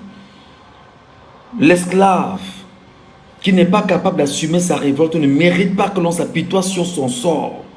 Cet esclave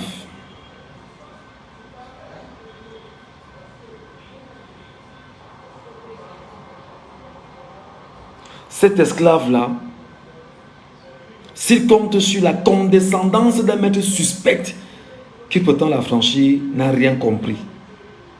Comme a dit le père Thomas Sankara, seule la lutte libère. Et la lutte d'abord est une lutte d'idées. C'est psychologique, c'est là.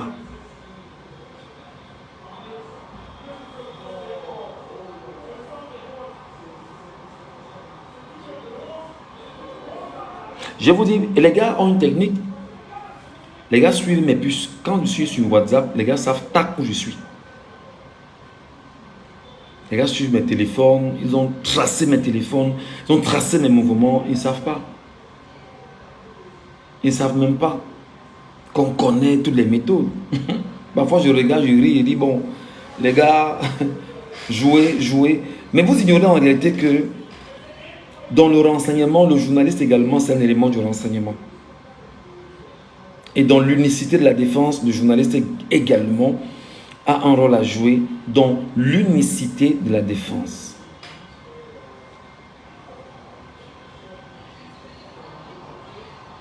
Voilà ce que je dois vous dire, les amis. Donc, cordon de sécurité. Vous devez être solidaire. Et la solidarité commence par l'abandon du mot tribalisme. La solidarité camerounaise commence par l'abandon du mot tribalisme. Tu n'es pas ennemi avec ton frère d'une tribu. Rassure-toi surtout qu'il ne soit pas de mauvaise moralité. Rassure-toi surtout que le fait que tu veux défendre ton avenir et celui de tes enfants, en faisant partie de la France, ses amis qui sont au pouvoir et ceux qui ont volé et pillé le Cameroun pendant 42 ans, tu dois être sûr. Vous savez, ils sont tellement condescendants. Vous savez, ils vous regardent en ce moment en vous disant que embrouillez-vous, nous savons ce que nous allons faire.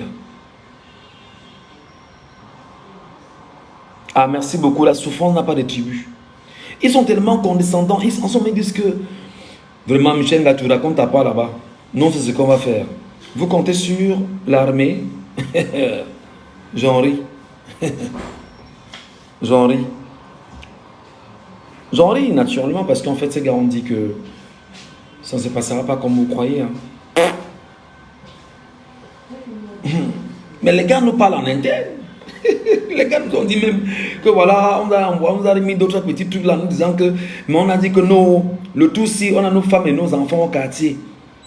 Pendant qu'on risque d'être en train de faire ce qu'on va faire, c'est nos enfants et nos femmes et nos familles qui vont payer le prix. Ils ont compris. C'est compliqué.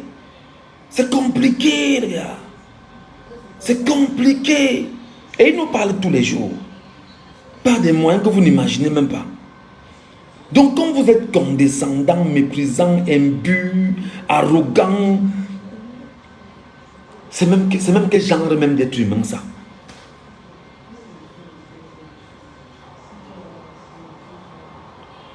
C'est même quel genre d'être humain ça? Vous n'écoutez pas les gens, vous fermez vos yeux, vous fermez les oreilles aux souffrances des gens parce que vous voulez conserver votre beefsteak. Non, 2025 sinon, nous tous on va se lever. Donc les gars, voilà ce que je tiens à vous dire aujourd'hui. J'étais un peu assez long.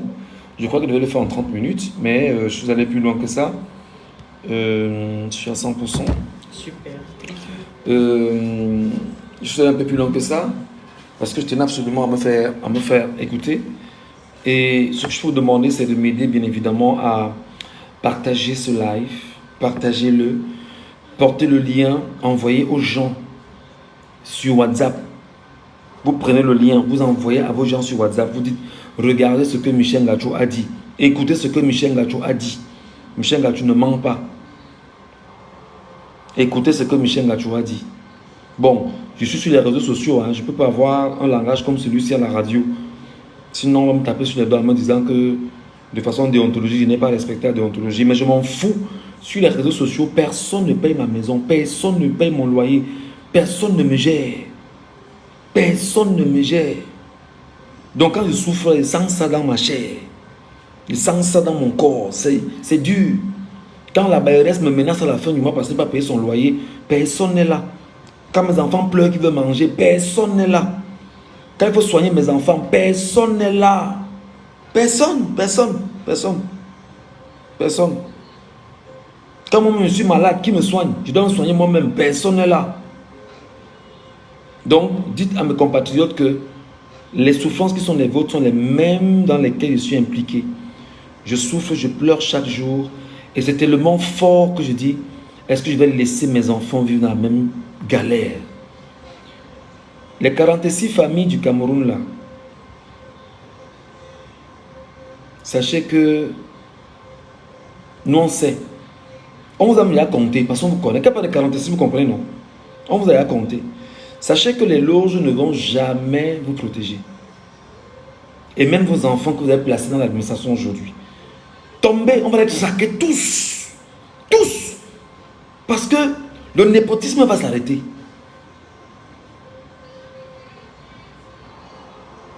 Ça va s'arrêter.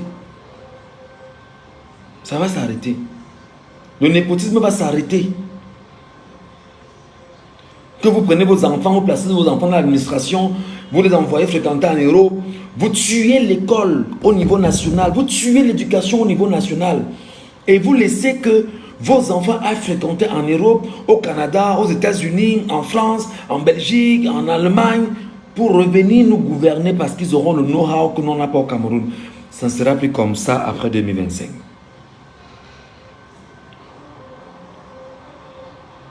Moi, je vous dis la vérité, hein, ça ne sera plus comme ça en 2025. Je viens souvent ici au boulot, je prends la moto, la poussière, la pluie et tout. Personne n'est avec moi quand je vois. Je viens ici, je prépare mes émissions toute la nuit, au boulot toute la nuit. Je fais comment demain, j'aurai quel programme. Personne n'est là. Oui, elles sont 46 familles. Au départ, c'était 43 familles. Maintenant, c'est 46 familles. Dans ces 46 familles, écoutez bien les process. Les enfants sont envoyés en Europe, fréquenter là-bas et tout ce qu'on fait. Papa et maman sont restés ici et tiennent dur comme fer le système. Lorsque les enfants reviennent au fur et à mesure, on les met à l'ENAM, on les met à l'IRIC, on les met dans l'armée, on les met dans les postes de pouvoir. C'est les sous-préfets, c'est des préfets, c'est tout ce que tu connais. Ok? Et maintenant, ils ont des amis. Ils ont des amis avec qui ils travaillent. Ces amis sont 300. Ces amis-là sont 300. 300. Parce que le premier chiffre qu'il y avait, c'était 300. Je pense qu'ils sont un peu plus de 300 aujourd'hui. Et ces amis qui sont un peu plus de 300, c'est eux qui sont dans les arrondissements. Et les départements. Ils sont là-bas. C'est eux donc qu'on fait de les ministres avec ce qu'on appelle le partage du gâteau national. On fait dedans les ministres, les directeurs, on appelle ça quoi là?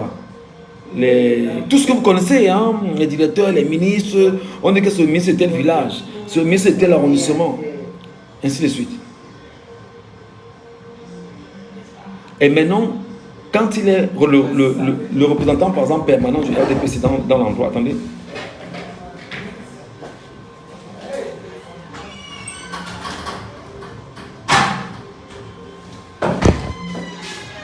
Quand il est le représentant du RDPC dans la localité, c'est lui maintenant qui décide de qui il va tirer. Il veut des gars soumis. C'est comme ça qu'on va te dire non, qu'on veut te nommer proviseur de tel lycée. Vraiment, non, tu n'es pas dans le RDPC avec nous. Non, tu n'es pas avec nous. Gars, d'abord, prouve-nous que tu es avec nous. Bas campagne, mets de ton argent, fais ci, fais ça. Voilà comment on va les méthodes de ces gars. C'est maintenant eux là qui sont dans les 360 communes d'arrondissement du Cameroun qui recrutent. Ils recrutent et ils envoient au niveau des 52 des départementaux. Les départementaux envoient au niveau des régionaux. Car c'est huilé, c'est un système terrible. Et c'est comme ça qu'on recrute dans les gars dans les loges. On les recrute dans les loges, on les recrute dans les loges.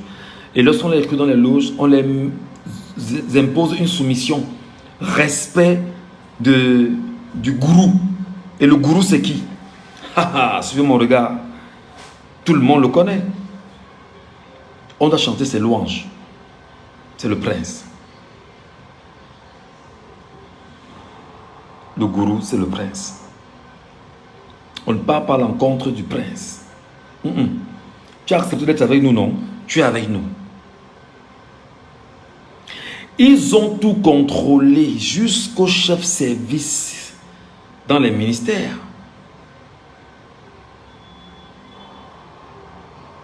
C'est pourquoi ils sont 380 000 globalement dans tout le Cameroun.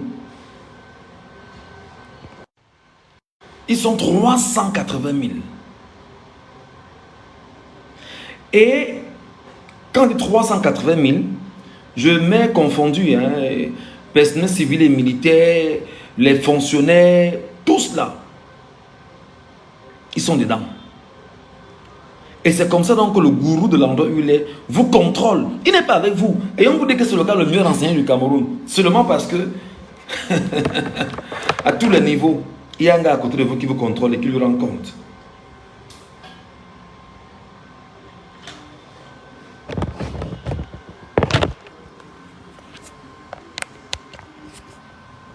Voilà ce que je tenais à vous dire. Et il vous rend compte, lorsqu'il rend compte, ça se passe comment? On dit que, bah, écoute, on a un gars là-bas qui veut désobéir, on lui coupe la tête. Et pas, on te coupe la tête. Quand on te coupe la tête, c'est justement pour servir d'exemple à ceux qui veulent faire comme toi. On coupe la tête parce que tu n'as pas fait, tu n'as pas amené les autres à se révolter. Le prince est sadique. Le prince est cruel. Allez lire le prince de Machiavel pour comprendre. Ouais, mes amis.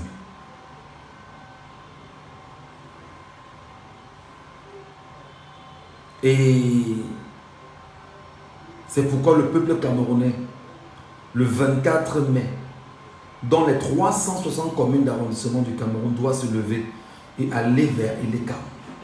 Téléphone chargé. Nous allons dans le point Eleka nous faire inscrire. Nous irons dans le point Eleka nous faire inscrire.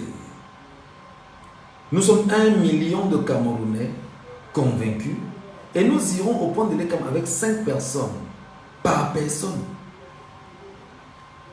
qu'on fera inscrire le même jour. C'est simple.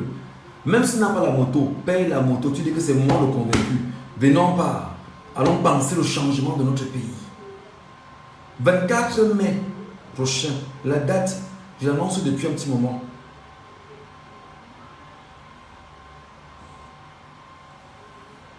Hmm?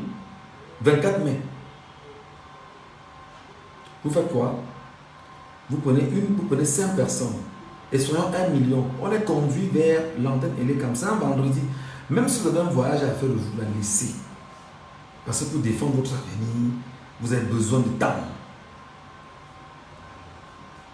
Si vous sacrifiez une journée pour vous faire inscrire, et vous sacrifiez une journée pour voter, et vous sacrifiez une autre journée pour défendre vos voix et, et festoyer, ça fait 3 jours sur 365 jours de l'année. C'est rien. C'est rien. Voilà ce que je tenais à vous dire, mes frères. C'est vrai qu'à chaque fois que je vous parle, je n'ai pas forcément envie de m'arrêter. Mais je vous parle parce que j'ai de la considération pour vous. J'espère que vous avez la même considération pour moi. Je sais que dans mes lives, il y a beaucoup d'indices, je sais ça. Ce n'est pas un problème. Mais soyez rassurés, on se connaît tous en réalité. Soyez rassurés, je ne dérange personne. Je fais mon travail. Mon pays m'a formé. Les réalités de mon pays m'ont formé. Et je ne peux ne pas parler. Je ne peux ne pas amener les gens à s'éveiller. Je ne peux ne pas. Sinon, même la nature va me frapper. Et même les ancêtres vont me frapper en me demandant, nous qui sommes tes ancêtres, t'avons donné des qualités. Nous avons prié Dieu pour que tu donnes des qualités. Qu'est-ce que tu as fait de ces qualités? Et il faudrait que je dise ce qu'il fait de ces qualités. Donc, vraiment, je ne peux pas. Mais je dis le 24 mai. Ce n'est pas que je vous dis rester chez vous, non. allez massivement vous inscrire sur les listes électorales. Le 24 mai, on le fera. Soyons 5 millions. Dans les 360 communes du Cameroun, soyons 5 millions. Soyons 5 millions. 24 mai. En juin, soyons 5 millions. Ça va faire 10 millions. En juillet, soyons 5 millions. Ça va faire 15 millions. En août, soyons 5 millions. Ça va faire 20 millions. Ne regardons pas le chiffre que les Camerounais donnent depuis un moment là. Disons là que oui, vous avez 7 millions et demi, ok. Maintenant, on va se lever. En 4 mois, on sera 20 millions. Et tu dois te battre à convaincre des gens au quartier, convaincre tes amis, convaincre tes proches, afin qu'ils puissent s'inscrire massivement sur les listes électorales. Tu tiens la main. Donc, si nous sommes seulement 1 million de Camerounais convaincus, on peut changer la vie de 30 millions de Camerounais. Ça veut dire que si tu ramènes 5 personnes chaque jour de la grande campagne, ça fera exactement 20 personnes que tu auras fait inscrire. Et si nous sommes 1 million, à le faire, faites 1 million fois 20 millions, ça fait combien? Voilà. Je vous aime abondamment, que Dieu vous bénisse, que Dieu bénisse au Cameroun, que Dieu nous donne la force de continuer, de ne pas lâcher et de continuer à édifier nos compatriotes afin qu'ils comprennent que si nous dormons la carte, comme on dit au Cameroun, nous sommes mal barrés. Donc restons focus, malgré les distractions. Rassurez-vous, je suis là, je veille. Petite distraction, je vais vous dire que ça, c'est la distraction. Ok? Voilà. Bonne soirée à tous.